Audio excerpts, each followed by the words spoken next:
Maths समाधान YouTube channel में आप सभी का फिर से एक बार स्वागत है। कल मैं समीकरण पाठ की मैंने शुरुआत की थी और कुछ टेक्निकल प्रॉब्लम आया तो आधा वीडियो शूट हो पाया था, तो मैं उससे आगे आज के वीडियो को बढ़ा रहा हूं। और कल जो आधा वीडियो था उसका डिस्क्रिप्शन में मैं लिंक डालूँगा, तो इस पाठ को आप वहां से देखना शुरू करेंगे और फिर आगे यहाँ से देखेंगे। तो कल मैं आपको समीकरण पढ़ाना शुरू किया था और बीजीय व्यंजक के बारे में बता चुका था। बीजीय व्यंजक के बारे में बता चुका था। मैं फिर से एक बार बहुत थोड़े में इसको रिपीट कर दे रहा हूँ।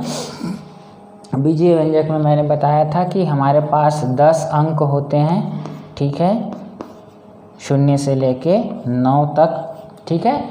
तो ये स्थिरांक है या अंक हैं, ठीक है। इन्हीं से हमारी हर प्रकार की संख्याएं बनती हैं। और मैंने बीजांक भी बताया था आप लोगों को, या चर राशि या चरांक, है ना। इतने सारे नाम कुछ भी आप ले लीजिए, इनके बारे में भी मैंने बताया था। और ये क्या होता है, जब बीजगणित में हम अक्षरों का प्रयोग अंकों के साथ करते हैं तो उन्हें बीजांक कहते हैं। जैसे x, y, z या a, b, c, या इनका वर्ग, इनकी कोई घात, आदि आदि आदि, है ना। तो ये बीजांक और चरांक होंगे। तो मैंने बताया था जब भी कोई एक स्थिरांक अंक और चर राशि के बीच में धन या ऋण या गुणा या भाग का चिन्ह आता है तो एक बीजीय व्यंजक बनता है। जैसे मान लीजिए आप 2 लीजिए और x लीजिए, तो 2 धन x करेंगे तो ये एक स्थिरांक हुआ, चर राशि, दोनों के बीच धन का चिन्ह आया, एक बीजीय व्यंजक बन गया। 2 ऋण x, ये भी एक बीजीय व्यंजक बन गया। गुणा का चिन्ह करेंगे 2 गुणित x, जिसको कि हम कैसे लिखते हैं 2x, ये भी एक क्या हो जाएगा बीजीय व्यंजक। और 2/x भाग करेंगे तो 2 भागित x, तो ये भी क्या होगा एक बीजीय व्यंजक। इनका क्रम बदल देंगे तो भी बीजीय व्यंजक मिलेगा। माने x धन 2 करेंगे तो भी बीजीय व्यंजक होगा, x ऋण 2 करेंगे तो भी वो बीजीय व्यंजक होगा, ठीक है। और 2x को 2x लिखते हैं, 2/x को अगर x/2 भी अगर रहेगा तो भी बीजीय व्यंजक होगा। तो चाहे पहले रहे चाहे बाद में रहे अंक या चरांक, बस उनके बीच धन, ऋण, गुणा या भाग का चिन्ह अगर हो तो बीजीय व्यंजक बन जाते हैं। इतनी चीज़ें मैंने आप लोगों को बताई थी। अब बीजीय व्यंजकों के प्रकार मैं बता दूं, बीजीय व्यंजकों के प्रकार बता दूं पदों की संख्या के आधार पर, ठीक है। तो जब भी गुणा या भाग का चिन्ह, गुणा या भाग का चिन्ह आता है किसके बीच में, एक अंक के बीच में और एक चरांक के बीच में या एक चर राशि के बीच में, क्या क्या, गुणा का चिन्ह या भाग का चिन्ह जब आता है तो एक अंक ले लीजिए 5, एक चरांक ले लीजिए मान लीजिए x। तो जब गुणा का चिन्ह आएगा तो ये हो जाएगा 5x, और भाग का चिन्ह आएगा तो ये हो जाएगा 5/x, ठीक है। या अगर x पहले रहेगा तो x/5। तो जब भी गुणा का चिन्ह और भाग का चिन्ह आता है तो धन और ऋण से भी जो है बीजीय व्यंजक बनता है। लेकिन मैं अभी 2 चिन्हों की बात कर रहा हूँ। जब गुणा का चिन्ह प्रयुक्त होता है एक अंक और एक चरांक के बीच में, और भाग का चिन्ह, तो जो बीजीय व्यंजक बनता है वो होता है एक पदीय बीजीय व्यंजक, एक पदीय बीजीय व्यंजक, ठीक है। बीजीय व्यंजक, एक पदीय बीजीय व्यंजक, तो ये भी क्या हो जाएगा एक पदीय बीजीय व्यंजक होगा, ठीक है। तो जब गुणा और भाग का चिन्ह से जब बीजीय व्यंजक बनता है तो एक पद होता है, ठीक। अब जब 2 या 2 से अधिक, 2 या 2 से अधिक बीजीय एक पद वाले बीजीय व्यंजकों के बीच, बीजीय व्यंजकों के बीच धन या ऋण का चिन्ह रहे तो कुल एक पदों की संख्या के अनुसार बीजीय व्यंजक का नाम बीजीय व्यंजक का नामकरण होता है। अब इसको समझिए। तो जब गुणा और भाग आया का प्रयोग होता है तो एक पद वाला बीजीय व्यंजक बन जाता है, क्योंकि एक पद रहता है। अब ऐसे एक पद वाले बीजीय व्यंजकों के बीच धन चिन्ह आए या ऋण चिन्ह आए या दोनों आते जाएं, एक बार धन एक बार ऋण, या लगातार धन धन या लगातार ऋण ऋण, या एक एक करके आते जाएं, तो उसमें कुल जितने एक पद होंगे ऐसे धन और ऋण चिन्ह के साथ जुड़े हुए, उतने पदों की संख्या के आधार पर उस बीजीय व्यंजक का नाम हो जाता है। जैसे मान लीजिए आपका ये एक पदीय बीजीय व्यंजक 5x था और एक दूसरा एक पदीय बीजीय व्यंजक मान लेते हैं कि 17y है। इन दोनों के बीच धन आ गया तो क्या हो गया, ये एक पद और ये एक पद, कुल कितने पद हो गए, 2 पद हो गए। तो ये क्या कहलाएगा, 2 पदीय बीजीय व्यंजक। क्या कहलाएगा, 2 पदीय बीजीय व्यंजक कहलाएगा। ठीक है। वैसे एक मान लीजिए एक पदीय कोई है ऋण 13/6y², ये एक पदीय बीजीय व्यंजक है, और 6z है, इनके बीच में ऋण आ गया तो ऋण से संयोजित हो गए ये भी एक पद, ये भी एक पद। ठीक है। तो ये भी क्या हो जाएगा, 2 पदीय बीजीय व्यंजक। अब देखिए ये एक पद वाला बीजीय व्यंजक है 3/17z और 6y और 15। ठीक है। अब ये जो है 3 एक पद वाले बीजीय व्यंजक हैं, तो पहले 15 को बता दूं। आप इसमें सोचेंगे कि 15 में तो चरांक नहीं है तो बीजीय व्यंजक कैसे हुआ, 15 में भी चरांक है। कैसे है 15 में चरांक, 15 को हम लिख सकते हैं 15 गुणित 1, और 1 को हम लिख सकते हैं किसी भी चर राशि जिसकी घात क्या है, 0 है। तो ये 15 वास्तव में क्या हो गया, 15 गुणित x की घात 0। तो 15 की गुणित x की घात 0 के रूप में जब हमने इसको लिखा तो ये क्या बन गया, एक स्थिरांक हो गया और एक चर राशि हो गई। तो ये भी क्या है, एक बीजीय व्यंजक है। अर्थात हम किसी भी पूर्णांक को लें अगर, ठीक है, तो वो चाहे परिमेय संख्या हो, कोई भी वास्तविक संख्या है अपने आप में, चाहे वो पूर्णांक हो चाहे परिमेय संख्या हो, वो क्या होगा, एक अपने आप में बीजीय व्यंजक होगा, क्योंकि उसके साथ किसी चर राशि का 0 घात जुड़ा हुआ मान सकते हैं, क्योंकि गुणित 1 की कल्पना करके। ठीक है। तो अब यहाँ धन चिन्ह लगा देते हैं, यहाँ ऋण चिन्ह लगा देते हैं। तो ये एक पद वाला बीजीय व्यंजक हुआ, ये एक पद वाला बीजीय व्यंजक हुआ, ये भी एक पद वाला बीजीय व्यंजक हुआ। कुल कितने इसमें पद हुए, 3 पद हुए। तो इसको क्या बोलेंगे, 3 पदीय बीजीय व्यंजक। तो इस प्रकार हम कुल पदों की संख्या के आधार पर जो है बीजीय व्यंजकों का नामकरण करते हैं। यही इनके क्या हैं, प्रकार हैं।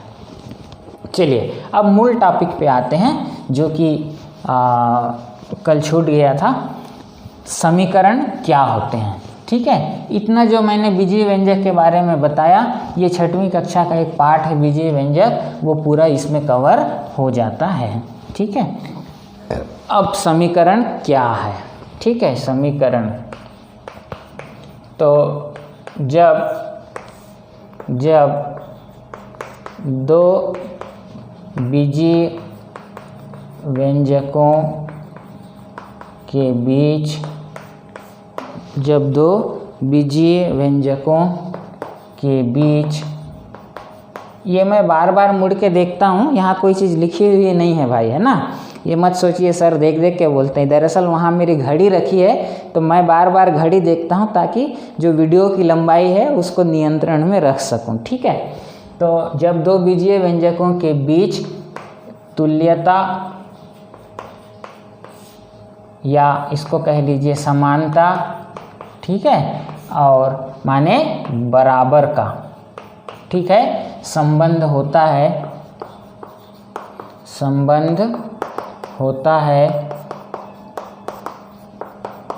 तो ऐसे गणितीय अभिव्यक्ति को समीकरण कहते हैं। समीकरण कहते हैं।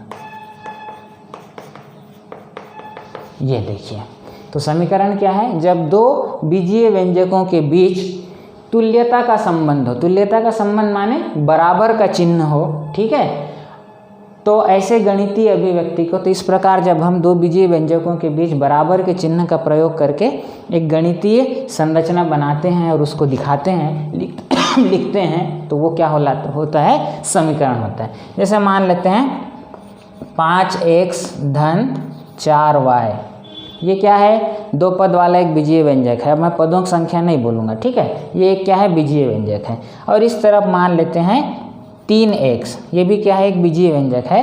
अब इन दोनों के बीच में बराबर का चिन्ह हम लगा दें, तो ये एक बीजीय व्यंजक हुआ, ये एक बीजीय व्यंजक हुआ, दो बीजीय व्यंजक हुए, उनके बीच कौन सा संबंध आ गया, तुल्यता या बराबर का संबंध आ गया, बराबर का चिन्ह आ गया। तो इस प्रकार की जो अभिव्यक्ति होती है उसे हम क्या कहते हैं, समीकरण कहते हैं। तो ये क्या हो जाएगा, समीकरण हो जाएगा, ये क्या हो जाएगा, एक समीकरण हो जाएगा। और एक लिख के बताता हूँ, 3/6 x की घात 2 धन 7 बराबर 6z। तो ये क्या हुआ, ये एक बीजीय व्यंजक हुआ, ये भी एक बीजीय व्यंजक हुआ, दोनों के बीच में कौन सा चिन्ह है, बराबर का चिन्ह है, तो ये भी एक क्या हो जाएगा, समीकरण हो जाएगा। एक और लिखते हैं, ऋण 17/6 z ऋण 15x धन 9x की घात 2। यहाँ पर चरांक क्या है, कितनी घात है, एक जैसे हैं, अलग अलग हैं, इससे कोई भी मतलब नहीं है। हमको बीजीय व्यंजक चाहिए। कोई भी ऐसा नहीं सोचेंगे कि अलग अलग चरांक रहेगा तभी समीकरण बनेगा, नहीं, एक जैसे भी होने से बनेगा, आगे बताऊंगा। बराबर 0 लिख दिया। तो अब देखिए ये क्या हुआ, एक 3 पद वाला बीजीय व्यंजक हुआ, और ये भी क्या है, एक बीजीय व्यंजक। मैं आपको बताया ना, प्रत्येक अंक भी क्या होता है, एक बीजीय व्यंजक होता है। तो ये भी बीजीय व्यंजक, ये भी बीजीय व्यंजक, उनके बीच बराबर का चिन्ह आया, तो ये क्या बन गया, एक समीकरण। तो अब तक हमने जितने उदाहरण देखे सब में जो चर राशि थी या चरांक था अलग अलग था। तो शायद बच्चे ये सोचें अलग अलग चर राशि रहने से ही जो है समीकरण बनता है, ऐसा नहीं है। एक ही चर राशि भी रहेगी तो भी समीकरण बनेगा।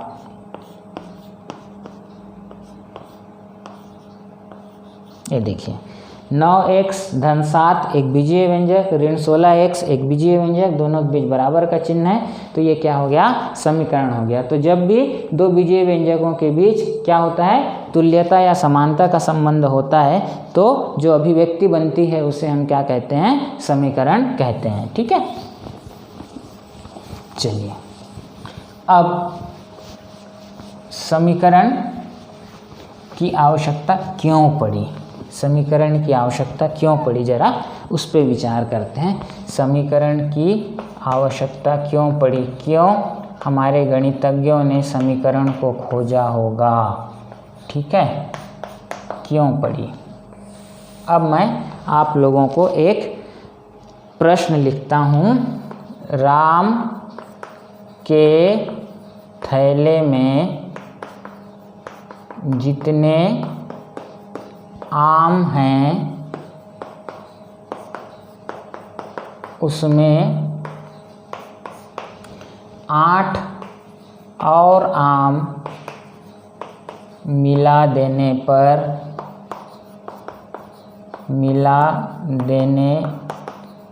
पर आमों की संख्या पहले से दुगुनी हो जाती, या पहले से ठीक है दुगुनी हो जाती है, आमों की संख्या ज्ञात करो। छोटा सा प्रश्न, आमों की प्रारंभिक संख्या ज्ञात करो।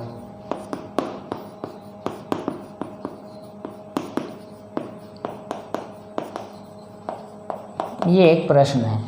तो जब भी हमको किसी अज्ञात राशि की गणना करनी होती है, अज्ञात राशि का पता लगाना होता है, तो हमें समीकरण की आवश्यकता पड़ती है। जैसे इसमें एक छोटा सा प्रश्न, बहुत सरल सा है ना, राम के थैले में जितने आम हैं, अब राम है उसके थैले में कुछ आम है, अज्ञात है, हमको पता नहीं है, उसमें हमने 8 और आम मिला दिए, तो आमों की संख्या पहले जितनी थी उसकी क्या हो गई, दुगुनी हो गई। तो आमों की शुरुआती संख्या या शुरू में कितने आम थे पता लगाना है। तो जब भी हमें किसी अज्ञात राशि का मान ज्ञात करना होता है, हमको किसकी ज़रूरत पड़ती है, समीकरण की। और हम इसको कैसे करते हैं, अज्ञात राशि को एक चर राशि मानते हैं। माना कि आमों की प्रारंभिक संख्या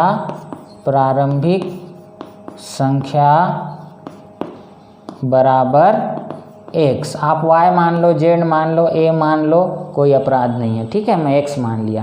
माना कि आमों की प्रारंभिक संख्या क्या है, x है, हमको मालूम नहीं है, यही राशि का मान हमको निकालना है, आम की प्रारंभिक संख्या। तो जिसका मान निकालना है वो अज्ञात राशि है, ज्ञात नहीं है, उसको हमने क्या माना, x माना। तो अब देखिए प्रश्न के अनुसार क्या हो रहा है, प्रश्न के अनुसार क्या हो रहा है, देखो क्या बोलता है, थैले में जितने आम हैं। अब थैले में कितने आम हैं, x आम है। ये x कहाँ से आया, हमने मान लिया है। तो थैले में अब x आम है, उसमें 8 और आम मिला दिए। मिलाने का मतलब क्या होता है, देखिए ये 3 चौक है, ये 3 चौक के टुकड़े हैं, 1 2 3, इसमें एक टुकड़ा और मैं मिला दिया, तो अब कुल कितने हो गए, 4 हो गए। तो मिला देना माने जोड़ना, ठीक है। तो इस x संख्या में जो कि शुरुआती आमों की संख्या हमने मानी है, इसमें 8 आम और मिला देने पर, 8 आम हम और मिलाएंगे माने 8 आम इसमें जोड़ देंगे, मिला देंगे, तो आमों की संख्या पहले से दुगुनी हो जाती है। तो ये बराबर क्या हो जाता है, आमों की संख्या पहले से दुगुनी। पहले कितनी थी आमों की संख्या, x। अब x का दुगुना माने दुगुना, दु माने 2, गुना माने गुणा, 2 से गुणा। तो x का 2 से गुणा कर दो तो क्या हो जाएगा, 2x। तो ये 2x हो गया, ठीक है। तो आमों की संख्या जितनी थी उसमें हमने 8 आम मिलाए, तो आमों की कुल संख्या अब क्या हो गई, पहले जितने आम थे उसका 2 गुना हो गया, 2 गुना हो गया, ठीक है। ये समीकरण बन गया। देखिए समीकरण है बीजीय व्यंजक, बीजीय व्यंजक।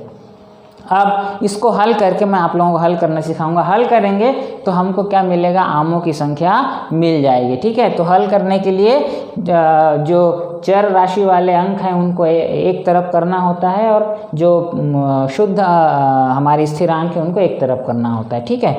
तो हम कर देते हैं, ये 2x को इधर लाएंगे, ठीक है। ये समीकरण में बराबर के जो बाएं तरफ, आपके बाएं तरफ जो पड़ेगा बराबर के, उसको बायां पक्ष बोलते हैं। समीकरण का क्या बोलते हैं, बायां पक्ष। और इस बराबर के दाईं ओर, हमारे दाईं ओर जो पक्ष पड़ेगा उसको क्या कहते हैं, दायां पक्ष। उसे क्या कहते हैं, दायां पक्ष। अब आप देखिए यहीं पर समझ लीजिए, ये बायां पक्ष है, ठीक है, और इस तरफ क्या है, दायां पक्ष है, ठीक है, दायां पक्ष है। तो कोई चीज़ अगर बाएं पक्ष में जुड़ रही है, ठीक है, धन हो रहा है, उसको जब हम पक्षांतर करेंगे, पक्षांतर, पक्ष अंतर, पक्ष को बदलना, एक पक्ष से दूसरे पक्ष में किसी संख्या को ले जाना। तो जब बाएं पक्ष से हम किसी संख्या को जो कि बाएं पक्ष में जुड़ रहा था उसको दाएं पक्ष में ले जाएंगे, तो दाएं पक्ष में जाके वो क्या होने लगेगा, घटने लगेगा। तो धन का ऋण हो जाएगा या ऋण का धन। अगर घट रहा था और हम उसको बाएं से दाएं में ले जाएंगे तो क्या हो जाएगा, जुड़ने लगेगा। वैसे इधर से भी उल्टा होगा, अगर इधर घट रहा था दाएं में, बाएं में अगर लाएंगे उस संख्या तो आके इधर जुड़ने लगेगा, और अगर दाएं पक्ष में जुड़ रहा था उसको हम बाएं पक्ष में लाएंगे तो क्या होने लगेगा, घटने लगेगा। अच्छी बात। अब अगर मान लीजिए कोई संख्या का बाएं पक्ष में किसी दूसरी संख्या के साथ गुणा हो रहा था, उसको हम अगर दाएं पक्ष में लाएंगे तो वो इधर आके क्या होने लगेगा, इधर की संख्याओं से भाग होने लगेगा। और अगर कोई संख्या बाएं पक्ष किसी संख्या से भाग हो रहा था उसका, तो अगर हम उसको पक्षांतर करके दाएं पक्ष में लाएंगे तो इधर आके क्या हो जाएगा, गुणा। और इधर से भी वैसे उल्टा, अगर इधर किसी संख्या का भाग हो रहा था इधर की किसी और एक संख्या से, तो अगर हम उस भाग वाली संख्या को अगर हम दाएं से बाएं में लाएंगे गुणा हो जाएगा, और गुणा वाली संख्या को अगर उधर से इधर लाएंगे तो भाग। तो दोनों पक्षों में ऐसे ही चिन्ह होगा, जुड़ने वाला घटेगा, घटने वाला जुड़ेगा, घटने वाला उधर जुड़ेगा, उधर जुड़ने वाला इधर आएगा घटने लगेगा, इधर गुणा होने वाला उधर जाकर भाग हो जाएगा, और उधर का भाग होने वाला इधर आके गुणा हो जाएगा। तो अब ये नियम को बहुत ज़रूरी है याद रखना। तो अब देखिए हम क्या करेंगे, x को एक तरफ करेंगे, 8 को एक तरफ कर देंगे। तो ये वाले x को मैं उधर ले जाता हूँ, ठीक है, इस x को मैं उधर ले जाता हूँ। तो हम यहाँ पर लिखते हैं पक्षांतर करने पर, x का पक्षांतर करने पर। ज़रूरी नहीं है आप कि इस x को ही उधर ले जाओ, आप 2x को भी इधर ला सकते थे, लेकिन फिर 8 को उधर ले जाना पड़ता है, इसलिए आसान काम किया। इसको अकेला करना है, x को एक तरफ करना है, तो इसको मैं पकड़ के उधर ले गया। तो इधर ये क्या हो रहा है, इधर क्या हो रहा है, इसके सामने कौन सा चिन्ह था, धन का चिन्ह था, माने ये इधर क्या है, धन में शामिल है। उधर जाएगा तो क्या हो जाएगा, इसके सामने का चिन्ह ऋण हो जाएगा। तो 8 अकेला बच गया, ये इधर चला गया ना, अब चला गया तो अब लिख रहा हूँ मैं। तो 2x, अब ये क्या था, धन x था, तो जब इसका पक्ष बदला, बाएं पक्ष से दाएं पक्ष में गया, तो धन का क्या हो जाएगा, ऋण हो जाएगा, ठीक है। तो ये ऋण हो गया, ये x हुआ। तो अब देखिए 8 बराबर 2x में 1x घटाइए, क्या हुआ, x मिला। इसका क्या मतलब है, x बराबर 8 मिला, और x क्या था, आमों की प्रारंभिक संख्या, उसका मान कितना मिला, 8, माने आमों की प्रारंभिक संख्या कितनी हुई, 8 हुई। तो इस प्रकार अज्ञात राशियों को पता लगाने के लिए हमको समीकरण की आवश्यकता पड़ती है। ये नियम बहुत ही महत्वपूर्ण है, उसको जानिए। बाएं पक्ष में जुड़ने वाली चीज़ दाएं पक्ष में जाके ऋण हो जाएगी, इधर की ऋण होने वाली चीज़ दूसरे पक्ष में जाके जुड़ जाएगी। गुणा होने वाला चीज़ का पक्षांतर करेंगे तो भाग होने लगेगा, और भाग होने वाली संख्या का पक्षांतर करेंगे तो दूसरे पक्ष में जाके गुणा होने लगेगा। इसको एक छोटे से उदाहरण से बता दूं।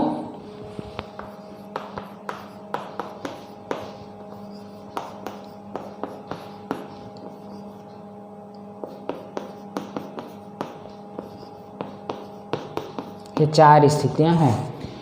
2 इस तरफ जुड़ रहा है x के साथ, यहाँ पर 2 x के साथ भाग हो रहा है, यहाँ पर 2 x के साथ गुणा हो रहा है, यहाँ पर 2 x के साथ क्या हो रहा है, घट रहा है। अब पक्षांतर करेंगे तो क्या होगा, देखिए पक्षांतर के बाद ये 2 का पक्षांतर की बात कर रहा हूँ, तो ये इधर जुड़ रहा है तो उधर जा क्या हो जाएगा, घट जाएगा। तो यहाँ अकेला क्या बचेगा, x, ये वाला बराबर का बराबर, ये 5 का 5, और ये धन 2 क्या बन जाएगा, ऋण 2, ऐसा होगा, ठीक है। यहाँ देखिए, ठीक है, ये कैसे बदलेगा, 2 का हम पक्षांतर करेंगे तो x अकेला रह जाएगा, इसको अकेला कर दो, ये बराबर का चिन्ह आ गया, और ये 2 यहाँ क्या हो रहा था, भाग हो रहा था, उधर जाके 5 से क्या हो जाएगा, गुणा हो जाएगा, भाग का गुणा, ठीक है।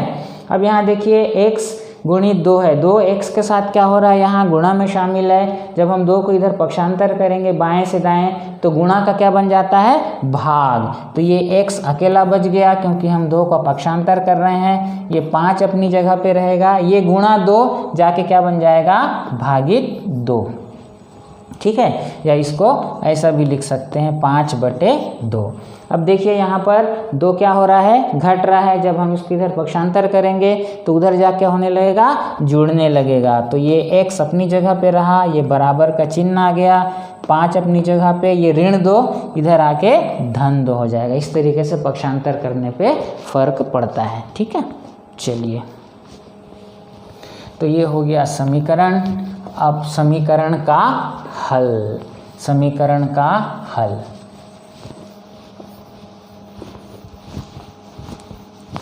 एक बात और मैं बता दूं कि ये जितने भी वीडियोस मैं बनाता हूं, आप लोगों को ये बात तो समझ में आती ही होगी कि इसमें बहुत मेहनत लगता है, ठीक है। और मुझको किसी ने बाध्य नहीं किया है, मैं स्वेच्छा से बना रहा हूं, लेकिन मेहनत तो लगता है। तो इस मेहनत के पीछे का उद्देश्य क्या है, मेरे पहले वीडियो में मैंने लिखा था कि उन बच्चों को जिनके पास गणित के शिक्षक नहीं हैं, या फिर ऐसे शिक्षक साथी जिनका विषय गणित नहीं रहा है लेकिन गणित पढ़ाना पड़ता है, उनको सिखाना मेरा उद्देश्य है। तो इन वीडियोस को आप बहुत इत्मीनान से पेन पेपर लेके जो है बढ़िया शांति से बैठ के सुना करें, देखा करें, और जैसा बताता हूँ वैसा अभ्यास किया करें, तो बाकी विषयों की तरह गणित भी बहुत आसान है, ठीक है। मैं तो सीख के जन्म नहीं लिया था, मैं भी यहीं पर आके सीखा, ठीक है। बस फ़र्क ये था कि मुझको गणित के बहुत अच्छे टीचर मिले और मेरी रुचि रही, मैंने खूब मेहनत की है, इसलिए मैं जो है पहली कक्षा से लेके आज की स्थिति में बीएससी तक के बच्चों को जो है गणित पढ़ा सकता हूँ, ठीक है। तो आप लोग भी सीख जाएंगे। शर्त यह है कि गंभीरता के साथ शांति से वीडियोज़ को देखा कीजिए, ठीक है। अब समीकरण का हल, समीकरण का हल, ठीक है। समीकरण का हल क्या होता है, ठीक है। तो प्रश्न कैसा रहता है, मैं प्रश्न के आधार पर बताऊं। समीकरण ऐसा रहेगा प्रश्न, समीकरण x धन 7 बराबर 10 का हल ज्ञात कीजिए, या समीकरण x धन 7 बराबर 10 को हल कीजिए, ऐसा मान लो आपके पुस्तक में प्रश्न है, ऐसा प्रश्न रहेगा। तो समीकरण के हल का क्या मतलब है, तो मैं बता दे रहा हूँ। समीकरण के हल ज्ञात करने का अर्थ है उस समीकरण में आए हुए चर राशि, और अगर एक से अधिक चर राशियां हों तो चर राशियों का संख्यात्मक मान ज्ञात करना, ये होता है किसी समीकरण का हल का मतलब, ठीक है। तो ये इस समीकरण के हल का क्या मतलब होगा, या किसी समीकरण के हल का क्या मतलब होगा, उस समीकरण के हल ज्ञात करने का ये मतलब है कि उस समीकरण में जो आई हुई चर राशि है, ठीक है, उसका संख्यात्मक मान ज्ञात करना, अर्थात संख्याओं में अंकों के रूप में उसका मान ज्ञात करना। तो जैसे ये एक समीकरण है, x धन 7 बराबर 10, इसमें इसका हल ज्ञात करो अगर हमसे पूछा गया है, तो इसका क्या मतलब होगा, इस समीकरण में आए हुए चर राशि या चरांक जो कि कौन है, x है, इसका संख्यात्मक मान ज्ञात करना, अर्थात इस चर राशि का अंकों में मान ज्ञात करना ही क्या होगा, संख्यात्मक रूप से मान ज्ञात करना, इस समीकरण का हल ज्ञात करना या हल करना होगा। तो किसी समीकरण के हल का मतलब है उस समीकरण में आई हुई चर राशि का संख्यात्मक मान ज्ञात करना। तो अब इसको हम हल कैसे करेंगे, यहाँ पर हम हल लिखेंगे, ठीक है। x धन 7 बराबर 10, ठीक। तो हम क्या करेंगे, अंक को एक तरफ कर देंगे और चर राशि को अकेला रखेंगे, तभी उसका मान मिलेगा, ठीक है। तो अब ये 7 को, अब ये चर राशि को अकेले करने का क्या तरीका है, ये हम 7 को क्या कर दें, 10 के तरफ पक्षांतर कर दें, ठीक है। तो 7 का पक्षांतर करने पर, 7 का पक्षांतर करने पर, पक्षांतर माने पक्ष बदलने पर, तो क्या हो जाएगा, x क्या बच गया, अकेला बच गया, ये बराबर का चिन्ह अपनी जगह पे आ गया, 10 भी अपनी जगह पे आ गया, लेकिन अब कौन आ जाएगा नया, यहाँ बाएं पक्ष से नया मेहमान आ जाएगा, दाएं पक्ष में, जो कि इधर क्या था, धन 7 के नाम से था, इधर आके क्या हो जाएगा, धन का ऋण 7 हो जाएगा, ये ऋण 7 हो गया। तो ये क्या हुआ, x बराबर 10 में 7 घटा तो कितना आया, 3 आया। तो आप देखिए यहाँ पर आपके समीकरण में जो चर राशि थी उसका संख्यात्मक मान मिला कितना, 3। तो यही इस समीकरण का क्या है, हल है, x बराबर 3 इस समीकरण का क्या है, हल है। तो इस प्रकार किसी समीकरण का हम क्या करते हैं, हल ज्ञात करते हैं। एक और मैं बना देता हूँ, ठीक है।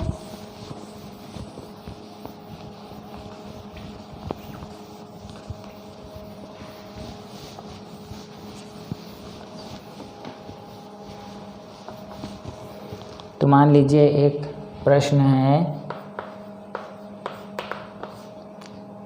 4y ऋण 17 बराबर 3y धन 6, दोनों तरफ बीजीय व्यंजक हैं, तो ये भी एक क्या होगा, समीकरण होगा। तो इसका हल ज्ञात करना है, तो इसका क्या मतलब होगा, इसका मतलब होगा कि हमको इसमें जो अज्ञात राशि है उसका संख्यात्मक मान ज्ञात करना है। ठीक है, तो हम क्या करेंगे, समीकरण को एक बार लिख देंगे। इस समीकरण में अज्ञात राशि कौन है, y है। आपको परेशान नहीं होना, x है कि y है कि z है कि क है कि ख है, हल करने का तरीका वैसे ही रहेगा।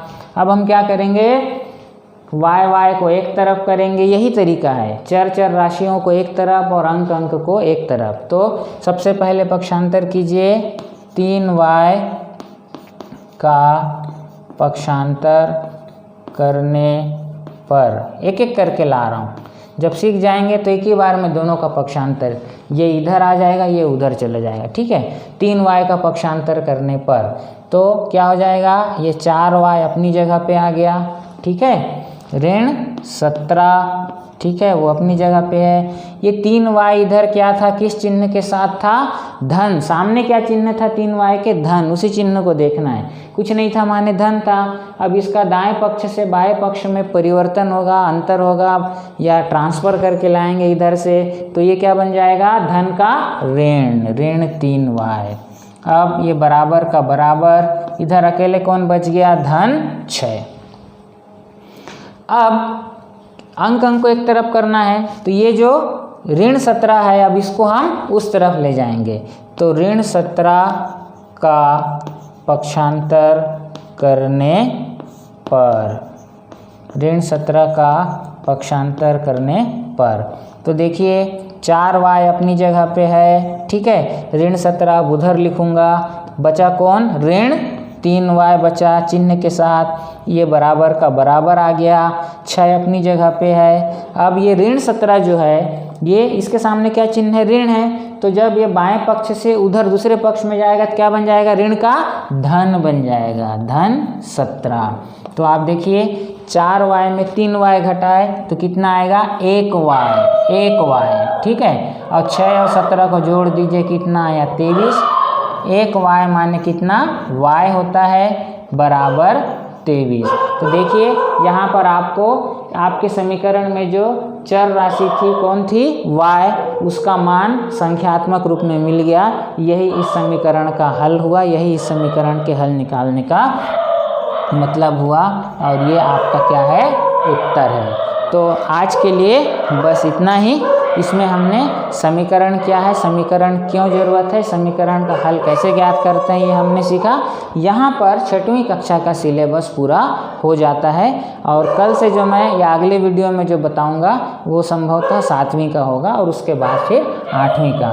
तो आज के लिए बस इतना ही। मैं हफ्ते में 2 या 3 बार जो है 8वीं कक्षा की ऑनलाइन क्लास भी लेता हूं मैं, क्योंकि मैं टीचर हूं तो मुझको लेना पड़ता है। ठीक है, तो अगर किसी को लिंक चाहिए तो ये मेरा व्हाट्सएप नंबर है, इसमें संपर्क करें आप, तो मैं आपको भी लिंक भेज दूंगा, आप मेरी ऑनलाइन क्लास को भी लाइव देख सकते हैं। ठीक है, तो ये मेरा व्हाट्सएप नंबर है, इस पे आप अगर मुझको संपर्क करेंगे तो मैं आपके नंबर पे लिंक भेज दूंगा। आज के लिए बस इतना ही।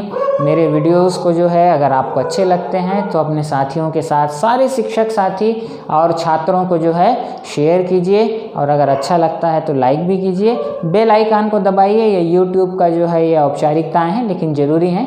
बेल आइकन को दबाएंगे, जो ऐसी घंटी जैसी बनी रहती है ना, ये ऐसी घंटी जैसी, ठीक है, तो ये ऐसी घंटी जैसी बनी रहती है, इसको दबाएंगे तो क्या होता है मालूम है, जब भी मेरे नए वीडियोज़ आएंगे तो आपको जो है अलर्ट मैसेज आ जाएगा। ठीक है, तो आज के लिए बस इतना, फिर मिलते हैं, नमस्कार।